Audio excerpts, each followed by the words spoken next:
2024-এর লোকসভা নির্বাচন, আর তার আগেই ক্যাকা ছিঁচি রব তুলেছিলেন মমতা বন্দ্যোপাধ্যায়। সিএ নিয়ে বারবার সরব হয়েছিল তৃণমূল কংগ্রেস। তৃণমূলের আমলে সিএ আইন কার্যকর করতে পারেনি কেন্দ্রীয় সরকার। এবার মাত্র 11 দিনের মধ্যেই বিস্ফোরক সিদ্ধান্ত নিয়ে বসলেন রাজ্যের বর্তমান মুখ্যমন্ত্রী শুভেন্দু অধিকারী। নবান্ন সভাঘরে সাংবাদিক বৈঠক করে তিনি জানিয়ে দিলেন, আজ অর্থাৎ বুধবার রাত থেকেই আইন কার্যকর হচ্ছে সিএ সংক্রান্ত। পশ্চিমবঙ্গের আগের সরকার তারা একদিকে শরণার্থীদের সিএএ দেওয়ার ক্ষেত্রে বিরোধিতা করেছে, অন্যদিকে এই গুরুত্বপূর্ণ সুযোগ বা আইন ভারত সরকার যেটা দিয়েছিলেন তাকে কাজে লাগেননি।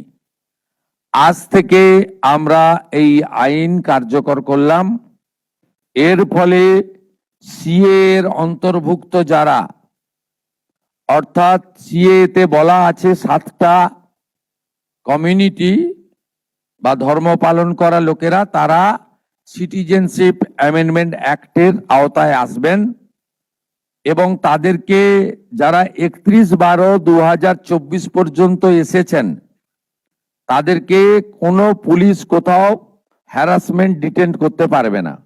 সিএ এর আওতায় যারা নেই তারা হলেন কমপ্লিটলি অবৈধ অনুপ্রবেশকারী ইনফিল্ট্রেটার্স।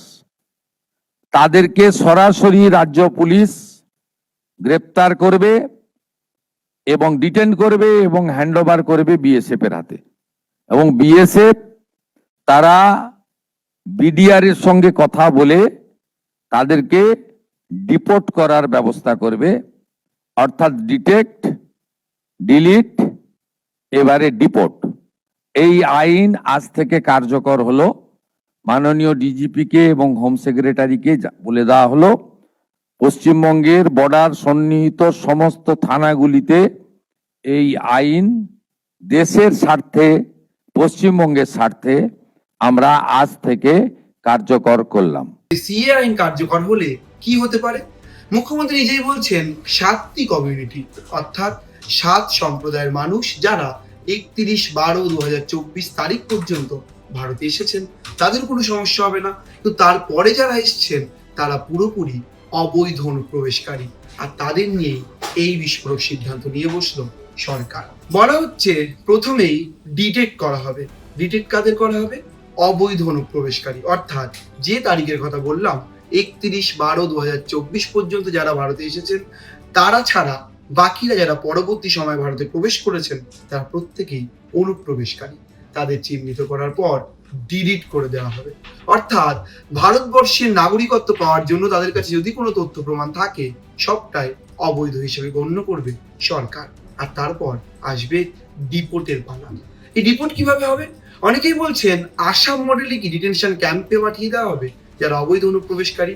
সেই বিষয়ে কোনো স্পষ্ট ইঙ্গিত না থাকলেও মুখ্যমন্ত্রী বলছেন রাজ্য পুলিশ তাদেরকে ডিলিট করার পর ডিপোর্টের যে প্রক্রিয়া সেই প্রক্রিয়ার ক্ষেত্রে আসবে বিএসএফ অর্থাৎ সীমান্ত রক্ষী বাহিনী।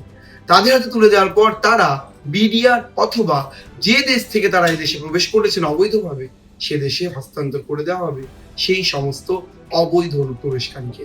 সিএ নিয়ে এমন বিস্ফোরক সিদ্ধান্তের পর কার্যত শোরগোল পড়েছে। বিভিন্ন সময়ে যারা মূলত অবৈধভাবে ভারতবর্ষে প্রবেশ করেছেন তাদের কাগজপত্র নিয়ে প্রশ্ন উঠেছে।